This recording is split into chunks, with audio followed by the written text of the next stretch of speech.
역시 우리의 조선 좀비다. 할리우드 좀비와는 임팩트 자체가 다르다 이거죠.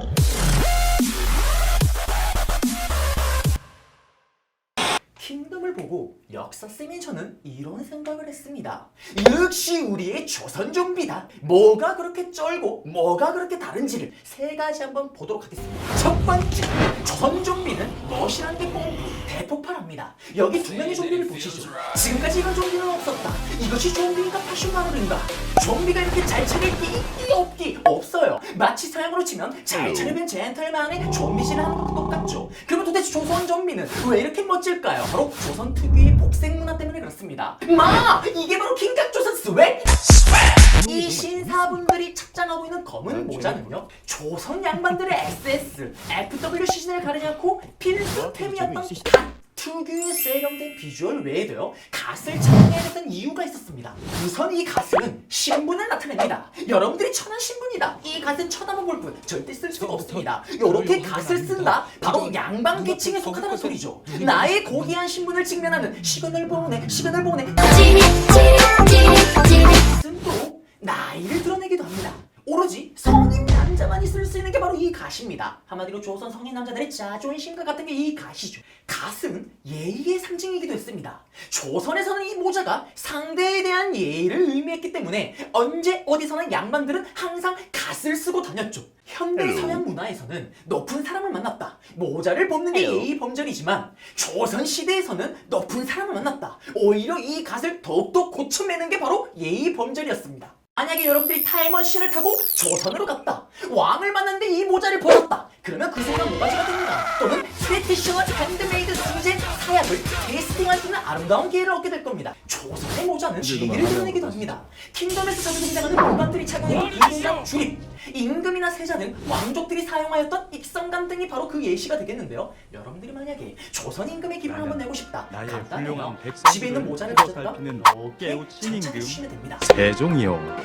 이처럼 킹덤 속 인물들은 조선 정신의 정수가 담긴 의상을 입고 있었기 때문에 의상만으로도 세계인들의 이목을 끌어당길 수가 있었던 겁니다. 킹덤 속 조선과 주변 인물을 보면서 제가 바로 감탄했던 점이 하나가 있습니다. 자, 여기 좀비를 한번 보십시오.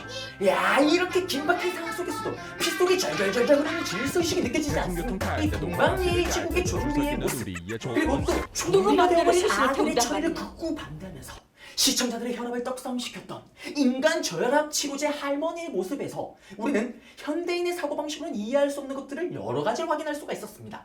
좀비에게 사람들이 죽어나가는데 불구하고 할머니는 이렇게 외치죠. 신체 발굴수지 부모, 내 3대 독자 아들에게 뭐 하나 되지 마라! 라고 외칩니다. 지금 우리의 마인드로는 도저히 이해할 수가 없는 행동이지만요, 당대인들에게는 이것은 당연시되는 행동입니다. 이러한 행동을 이해하기 위해서는 조선을 관통하는 핵심 키워드 충과효만 알면 됩니다. 조선에서는 효병을 널리 보급하면서 백성들에게 효를 주의식 교육을 시킵니다. 국중에서 최고 권력자 류승룡은 왕을 이렇게 소개하죠. 이 나라의 조선 땅 만백성의 어버이시 지엄한 왕이시. 한마디로 왕과 백성 간의 관계를요, 부모 자식 간의 관계로 상정을 시키는 거죠. 최고 꼭대기 효에 누가 있냐? 이스킹, 왕이 있는 겁니다. 그러면서 자발적으로 백성들이 최고 꼭대기의 어머니 아버지 왕에게 충성을 다하는 복종심을 자발적으로 이끌어내는 게 바로 효가 되는 겁니다. 그렇기 때문에 효는 사회 곳곳에서 드러나는 거고요. 킹덤 속 많은 등장인물들의 언행에서 이걸 확인할 수가 있죠. 킹덤 속 좀비에게 주목해야 될 점 마지막 세 번째, 좀비로 변해버린 백성의 생활 상과 실제 역사 속 백성들의 삶이 아주 닮아있다는 점인데요. 혹시 이 장면 기억나십니까? 100대표의 솔루션도 필요 없었던 슈퍼 레알 맛집, 개혁과 동시에 대박이 빵 터져버렸던 명신이의 사슴고기 흠집, 거기에 들어가는 고기가 바로 사람 고기였죠.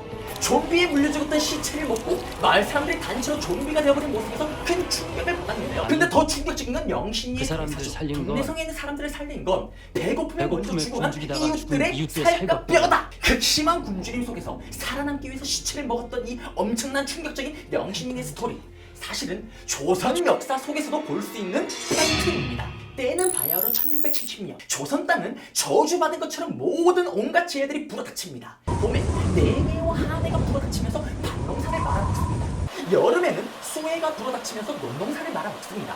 이때 겨우겨우 살아남은 작물들은 가을에 불어닥친 풍해, 추해, 냉해를 겪으면서 씨가 말이죠. 최악의 식량 고가 사태를 맞이합니다. 충청도에서 충격적인 사건이 터지고 맙니다. 영상이 기술적인 산업이었던 순례가 변을 앓던 아들딸이 죽자 배고픔을 이기지 못하고 결국엔 쌀만 먹고 말죠. 조정에서는 엄벌을 내려야 되지만 기근 때문에 어쩔 수 없는 상황이었다. 오히려 백성들의 구제를 위해서 더욱더 노력을 해야 된다고 주장을 하죠. 이러한 시기에도 고위 관리들과 양반들은 음식이 발에 칠 정도로 깔아놓고 신나게 뒷가니까 놀았고요. 백성들은 하루하루 생존 그 자체를 목표에 두고 정말 궁분한 삶을 살고 있었습니다. 이러한 현실이 킹덤에 잘 묻어나고 있죠. 멋진 폭발하는 모습, 부모와 임금을 하늘로 모시는 사회 속에서 재앙 같은 군지름을 겪어서 너무나도 빠르게 좀비화가 되어버린 조선의 좀비들. 시즌2에선 어떤 모습으로 세계인들의 이목을 끌어당길지 너무나도 기대가 됩니다.